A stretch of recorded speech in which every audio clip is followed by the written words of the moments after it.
Housing is a hot topic in Arizona with prices soaring. Coming up on Council Conversations, we're talking about what Surprise is doing to accommodate the demand.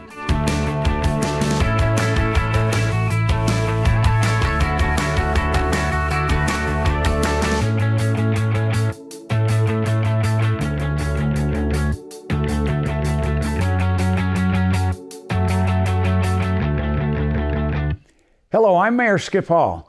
Welcome to my Council Conversations show. It's no secret the Arizona housing market has been hot, leaving us with limited inventory and raising housing affordability concerns. Today, we'll be talking about those concerns, potential solutions for the state and our city, and what the development process looks like here in Surprise. My first guest today is Tom Simplot, Director of Arizona Department of Housing. Tom was a longtime Phoenix City Council member and served as president and CEO of the Arizona Multi-Housing Association. Later, we'll talk to our city's community development director for some additional insight. Tom, thanks for being here today. Thank you, Mayor. Appreciate it. Appreciate your time. I love being here. Tell us a little bit about yourself. About myself. Lived in Arizona 35 years, worked for a governor, a county supervisor, was elected to the city council. Wow. Have been in real estate and housing all of my career in and out of politics. So really? This is a passion as well as a job, Mayor. Well, good. As you can appreciate. Oh, yeah, absolutely. Well, given the exponential growth of the Valley, what's your biggest concern regarding housing market right now? Oh, without a doubt, it's supply and demand, right? We have so many people that moved into the Valley and housing couldn't keep up. So, and it's not just one type of housing. We need all types of housing across the spectrum, right? But especially workforce housing. Yeah. We've got to find a place for folks to live where they can afford. Right. Yeah, and you've put together a kind of a consortium of businesses that are looking to come to the Phoenix market, but they're concerned about the same things you and I are concerned about. Absolutely. Where some of their employees going to live. That's right. And now, in all fairness, I didn't put anything together. I don't have that kind of power. But the private business community has been organizing, and we know that to be true. Oh, okay. And they are actively talking about how to get more housing built. Yes. Quicker. Faster, yes, to be able to serve the need, right? And let's face it, every new business that goes in on 303, coming out here, they all have to work. They all have to work and live somewhere. Exactly. No, yeah, exactly. It's a challenge. No, it really is. And so the limited supply is creating issues across the nation. Yeah. And we need more, housing units for all incomes. What else is contributing to our housing crisis as you see it? Honestly, Mayor, to me, it boils down to supply and demand. Okay. And this holds true for any market, any city across the country. And we can look at examples over the decades. For example, Portland, Oregon thought they were doing a really clever thing back in the 70s. And they created growth boundaries, right? They were trying to limit the growth because, as we hear from a lot of cities and neighborhoods, they think growth is bad now that they're in. They think growth is bad. Right. And so we hear the same thing in Portland as we hear in Flagstaff and Sedona, and so many other cities that have tried to control their growth. You can't control the growth when people want to live there. Right. And as hard as you may, or anybody may try, you can't. We can't shut the borders down. No, exactly. To our cities, people want to move in. The last number I looked at was 200 people a day. That sounds about right, Mayor. That sounds about right. 200 people a day. Yeah. So in 6 months, that's 36,000 people. Yeah. So imagine our analysis of the Department of Housing indicates that we're at least 150,000 apartment and housing units short today within Maricopa County today, without any of that additional growth, and that we're another 100,000 short around the rest of the state. Wow. But that's only for today's numbers. Yeah. So if we're adding 200 a day, we're not going to catch up in our lifetimes. Yeah. We're not young enough. Yeah, we in Surprise are well aware we need more housing diversification. Yeah. We really do. Yeah. It's just that when the conversation comes up about multifamily housing, we get a lot of concerns from residents, both perception-wise and real concerns, be it traffic or whatever. Do you have any suggestions of how we can approach it as a city to adopt a policy that creates more diversified housing in our city, Tom? Sure. Well, I wish I had the magic. I wish I had the magic mixture, right? Yeah, What's the recipe? we all that can do. really fix this, right? Right. Yeah. It's definitely gotten out of whack. And those that don't want high density are the prevailing voices right now in all of our cities and towns. Right. And the challenge we have, and I think you have it, especially your level, is when they're demanding no apartments, there's nothing else there's no leverage. There's nothing to look at to say, well, here's the cause and effect of that. That would really resonate, I think, with them. So education is key. Okay. Definitely education is key. Yep. But it's not just enough. It needs to be relevant to the neighborhood, to the individuals, to the families. Right. It's their sons and daughters who are going to be looking for their first apartment. It's their grandmother and grandfather who need a place to age in place. Right. It's their Starbucks or coffee house barista who needs a place to live. You know, Tom, that's People forget interesting. that. It's interesting. I talked to a lady a couple of days ago. She just lost her husband. Okay, and she's got limited income, but she's got a lot of equity. Yeah. So she's going to sell her house. Yeah. Okay, and take that equity and put it in the bank. Yeah. Help. Which is great. Okay. But Yeah, and now, but she's going to be looking for a rental. yeah, that's it. That's Okay. the problem. She's trading down. Yeah. And as you see, a lot of seniors, I mean, not all seniors have a lot of money. Right. There's some that are very limited income. Right. And if one of the spouses dies, it changes their economics. Absolutely.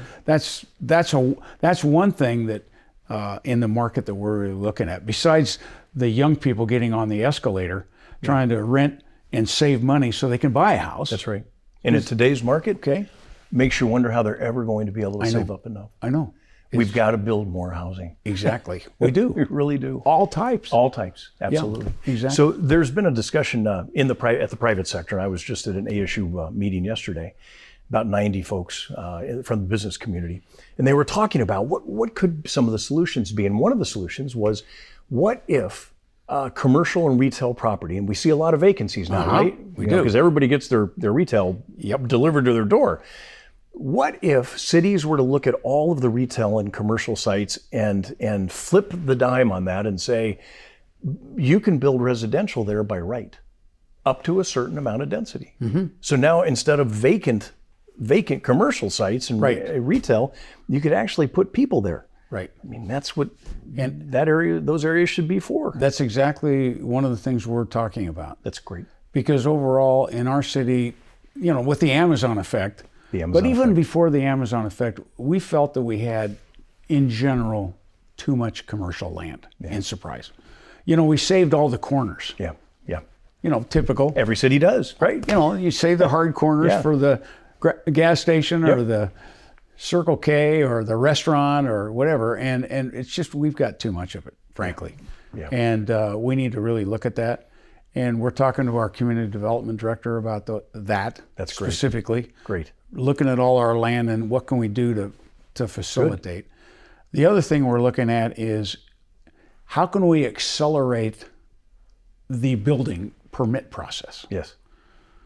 Okay, and you know it's easier said than done, but we think we can do it, and that way we can bring product to market quicker. Right. Okay, and stabilize the rentals. Right. The rental prices, because the rents right now in Surprise are very high, Tom. And I Because there's nothing to rent. yeah, I mean it's the demand, and you got limited product. That's right. So we actually have some young people moving out of Surprise. They're Understandable. moving to Glendale, they're moving to Goodyear, or whatever, because there's some product available. That's right. And that really saddens us. Yes. Because we want our kids to stay here. Yes. You know, if they can get a job here, if they can live here, that's all good for Surprise. Absolutely, and 'Cause they grew up here. that makes a healthy community. Yeah, exactly. Just like another factor that makes a healthy community is having all areas of the all levels of the social and demographic spectrum, right? Like you were saying, Mayor, from apartments to $1 million homes. Well, of course, now $1 million homes won't buy you. $1 million home won't buy you much anymore. but we need it all. That's a healthy Yeah. community. Yeah, I agree. One other question, Thomas, can we as a state or local government incentivize landlords to take the housing vouchers? Well, that's a tough question because right now they're full. So, and part of the delay, part of the challenge is when you're walking in with a voucher, you may not be able to move as quickly as somebody who just simply walks in and writes a check, right, or puts it on their ATM card, which gets back, Mayor, to the central core of the problem, supply and demand. Yeah. We need more workforce housing. We need more housing that's affordable. Exactly. Yeah. Exactly. Yeah. So it's and I see it, Arizona especially, but it's a nationwide problem. Absolutely. And but Arizona especially, Arizona and probably Florida, is experiencing. Well, and in California, and you know, people talk about what can we do, right? You mentioned it yourself. Well, in California, they imposed a new law that said you can build up to 2 units in your backyard. Oh, that's part of the. That's right. Oh, and that's a state law, not a city issue. Wow. So imagine living in wherever, California, and suddenly your neighbors are all building duplexes in their backyards. I think Arizonans need to wake up and recognize that we don't want that. We need to fix this before it gets to that level. Absolutely. Yeah. We need to do that before it gets to that point. That's right. And we got a lot of work to do. Right.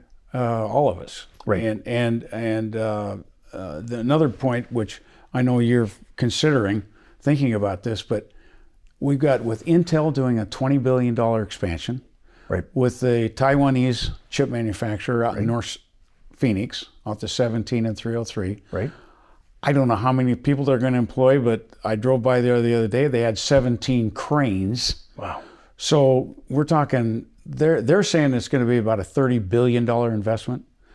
Now, their estimation of employees is, I don't even want to say the number because it's hard to get my mind around it, but those people got to live somewhere. That's right. And they're not all Arizonans that they're going to hire. Right. Okay. Right. Bringing in more people. They're going to bring in more people. So there you go again. Yep. And we're 20 minutes. Right. Off the 303. From there. You're in a good spot to be able to house a lot of those folks. I think so. And a lot of those folks may be the millennials, right, who know how to spend money. That's right. That's your tax base. That's right. So it makes sense. No. And you know, Mayor, some of the other incentives that we need to put everything on the table. Yeah. So for example, in some cities across America, what they're doing is they're also incentivizing churches to work with developers. So a developer will come in, bulldoze down the aging church that may be there, build a new church or synagogue or whatever it is for the congregation, but then build apartments around it. And now the church that may not be as robust as it was in the 60s or 70s or 80s, now has a smaller chapel or whatever. And perhaps they're able to set aside some units for their aging members of their congregations. Interesting. There are so many ways to tackle this. Yeah. We just need to be, as a community, willing to put them all on the table. Yeah, we need to be open to it. That's right. Right. And talk about it, not just stiff arm it. That's right. And say, well, that's another city's problem. That's right. And it can't just be no. The answer can't be no. Can't. Because we can't deny it anymore. No. And it's an interesting time we live in. It's exciting, but it's concerning too. I mean, there's this cloud of housing and how we bring it to stabilize the rents and stabilize pricing. Right. And it's because people have to live somewhere. Right. Right. And I think we're seeing a lot of multi-generational families living together now. That too. But that may not work for everybody. Right. Exactly. No, we have a development on a North Surprise that actually has what they call a mother-in-law unit. That's great. Has its separate entrance. Yeah. Okay, but it's attached to the house. Yeah. But gives them privacy, whatever. And so there's an actual market there. Well, they're selling those houses. And I bet they are. And Mayor, I think you and I were talking about this last week, that something we don't see much of anymore. All across Maricopa County, we used to see duplexes and fourplexes. I know. And we don't see that anymore. We don't have any surprise. A city or a town could incentivize that. I know. And that'll help incrementally get us something at least. Yeah, I think so. That's all a piece of it. Yeah, it sure is. Tom. Yeah, we got a lot of work to do. Well, listen, I really appreciate your time today, Tom, driving out here and Happy to. And then walking over from City Hall. Well, it gave me a chance to take a tour. Yeah, I loved you got it. a tour, right? I loved it. It's a very beautiful City Hall. Thank you. We just need to really get a hold of this and help. And so anything we can do, Tom, or be involved in the future, let us know, okay? You bet. Really. And Mayor, I will just give you my commitment that if you're going to have a town hall with your residents to talk about this issue, Okay. I am happy to provide our resources from the Department of Housing. Great. To put ideas on the table to generate conversation. Great. So we're here to help. Okay. All right. Thank you, Mayor. Coming up after the break, you'll hear from Chris Boyd, City of Surprise Community Development Director, who has the pulse on our growth in our community. We'll be right back.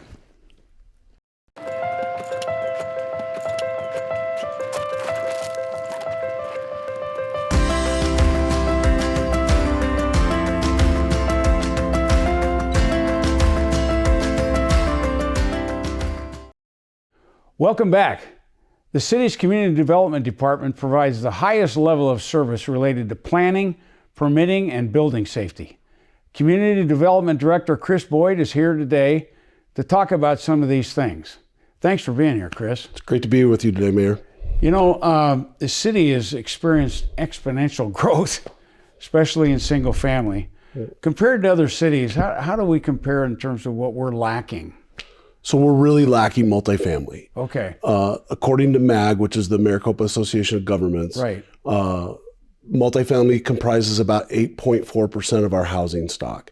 Comparatively, that puts us with the 9 cities in the West Valley. That puts us 7th, only behind Buckeye and El Mirage. Wow. So, okay. Comparatively speaking to Glendale, which is the highest in the West Valley, they're at about 30%. They're 30% multifamily. Correct. Wow. I wonder what Phoenix is. Do you have any Phoenix idea? is, I believe, about 33%. Is it? So Okay. the highest municipality in the valley is Tempe, which stands to reason with the university. Yeah, sure. Actually, Scottsdale, I think a lot of times there's a conception that Scottsdale does not have much multifamily. No, Scottsdale has 38%. Is that multifamily. right? Correct. Okay, well, there you go. I mean, it's just, yeah, because people don't think about Scottsdale and multifamily. They think about high-end homes, right? Correct. Yeah. But you really, every community, and certainly Scottsdale is a successful community, Sure. has a diverse housing stock. Exactly. And I think if most people reflect back in their own lives, at one point or another, they lived in some sort of multifamily situation. Exactly. Either as an apartment in college or a townhome or what have you. So Right. it's really beneficial for the city to have that. And I think developers are recognizing that, and they're starting to bring that product to the city. Yeah. So what areas of Surprise are we witnessing the most growth? So I would say predominantly in 2 areas. Certainly the area north of Grand, around 163rd, both sides of 163rd. But then I think you will see that growth will continue to migrate to the west. Okay. And then the second area is kind of the southern part of the city, in and around the 303 with Prasada, and then also over on Cactus with Sterling Grove. Oh, yeah, Sterling sure. Grove will ultimately be 2,000 single-family homes. Right. So those 2 areas are the predominant areas of growth currently. So, you know, when I first started serving in Surprise, I was on the Planning and Zoning Commission for like 3 years, you know. And can you elaborate why this particular commission exists and how it contributes, what value it contributes to the city? Sure, they contribute a high value, as you well know, and they do a lot of valuable work for us, and for you as members of the council. So they do have approval authority, predominantly over site plans and conditional use permits, and that comprises about 50% of the agenda items that they see in a year. But then they also, I think, serve as kind of the eyes and ears for the council as it relates to the constituency, because they make recommendations to the council on things such as rezones, either Right. PADs, planned area developments, or planned unit developments, Yep. or amendments to those. And then they also provide recommendations on policies. As you know, we recently approved the land development ordinance. Yes. And they were a very strong part of that process, Right. and ultimately provided recommendations to the mayor and council. Right. Talking about planned area developments, once a planned area development is approved, there's not much wiggle room for the city council to adjust that, right, Chris? Can you kind of explain that? And, Sure. And how the public could get more involved early in that process? Sure. So planned area developments was a very popular entitlement process in the late 90s, early 2000s. Okay. And actually a lot of Surprise has planned area development zoning. And it essentially functions as a zoning ordinance for that specific boundary. And it may have specific land uses associated with it, specific design standards associated with it. And so if somebody was to bring what would now be called a planned unit development, the developer has to have public outreach where they engage the constituency that's in the area. Obviously, pre-pandemic, we were doing those meetings in person. During the pandemic, we started doing them virtually in order to, have appropriate social distancing. I think what we learned from that was that now we do a hybrid, and that we still require the developer to do the meetings, but we also ask them to do a virtual component so that we can try to expand as much outreach and get as much input as possible. But then, as you mentioned, planning and zoning, certainly the public, that's another opportunity for the public to get involved, because those items come before Planning and Zoning Commission as a public hearing, and then again at the mayor and council meetings as a public hearing. And then they always have the opportunity to contact us as a department and provide comments either by calling us or sending us an email. And then we ensure that those comments are forwarded on to both the Planning and Zoning Commission and to the mayor and council. So right now, the general plan, we're under the general plan of 2035. Correct. You're right. But we do updates. Correct. Right? Can you kind of talk about that process and how the general plan affects everything else that we do? Sure. So the general plan is the overarching document that we have that kind of outlines how Surprise will grow. And your timing couldn't be better, because we're just about to start an update process in early 2022. Oh, good. Okay. That process will should hopefully culminate in us bringing a recommendation to the mayor and council in probably December of 23. The work that will go into that, there will be a series of public meetings, where we and the consultant that we retain to help us with that will go out and meet with the public in various locations. Yeah, good. We'll also, again, put information out on the website. We'll work with our friends in the communications department to make sure that information is getting out so that we can solicit comments via the web as well. And then ultimately, if we obtain approval from the mayor and council, then it will go on the 2024 ballot because it does require a voter referendum. Yeah, right. Exactly. Okay, good. So it's really, if we're talking January 2022 and then December 2023, that's a 2-year process. 2-year process to get approval of the mayor and council, and then the following year for voter approval. For the voter. So 2024 maybe. Correct. Right, because that would be the next general election that's scheduled. Right. Gotcha. So Chris, I know your group was really super busy. I mean, with the permits, we did 2,800 permits last year? Correct. We're probably going to do more than that this year, somewhat. Correct. And more is going to be in the multifamily area that you're talking about. Yes. Which is good. But are you thinking about any ways that the process could be shortened for people? Right now, that's like 90 days, right? Before you have a concept meeting? Yeah, so we are looking. We have tried to make some adjustments to bring that period down, and then I think we'll also look at possibly working with both finance and the mayor and council, and looking to see if we need to make adjustments, because that process not only involves community development, it really involves a lot of our sister departments. Yeah, exactly. Which I think ultimately provides a benefit to the developer, because they then don't receive siloed answers. They're receiving uniform answers from everybody that's involved in the development process. And so I think it's important for us to maintain that. And so we'll work closely with the mayor and council and finance to see if we can identify ways to Maybe add some expand capacity. it somehow, expand the capacity. Correct. Yeah, I think that'd be good, Chris. Yep. I think from what I know about the council, I think we'd be very amenable to talking about that. That's good to hear. Really.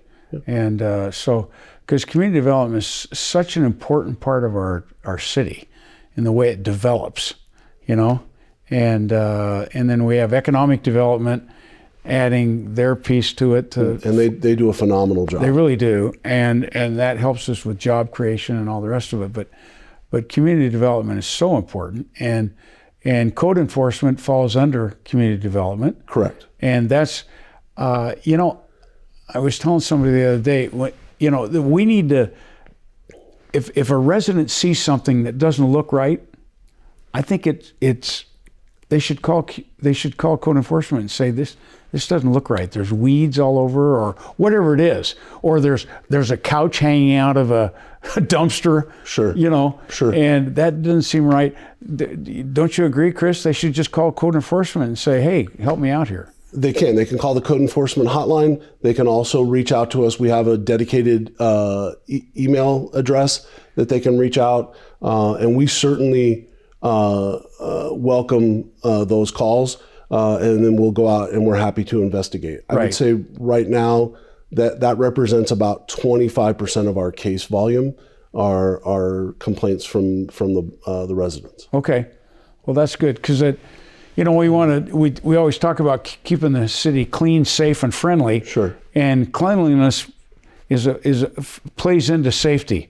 It's funny, but you're absolutely right. You're absolutely right about that. It really does. And I do think when you look back at the recent National Citizen Survey that was conducted, most of the residents find Surprise to be a very clean city. Right. And I think that's a byproduct of a lot of work throughout the city. Certainly work from Public Works and Solid Waste. I think code enforcement contributes to that. Yep. I certainly think the Surprise Police Department contributes to that as well. Yes. And so I think it's all of us working together I agree. to make Surprise a very clean city, which I think ultimately makes it a very viable city. Yep. Well, thank you to you and your whole team for all you do, Chris. We're happy to do it. Because it's really important in the growth of this city. Absolutely. We're at 100. We're probably at 150 right now. We're at 143,000 at 2020 census. Correct. But we keep growing. Yes. So we added 2,800 homes during that time. Yeah. So we're probably close to 150, and we just keep growing. Yes. And so it's really amazing. So thank you for keeping up with it and doing all you do, Chris. You're welcome, and we're happy to do it. It's a big job. Thank you for watching and staying engaged in what's happening in your city. If you have questions or comments for me, I'd love to hear from you. You can call or email me anytime, and I welcome you to sign up for my newsletter, which is filled with the latest city news and information. To sign up, just click on the Notify Me button on my website. Thanks for watching.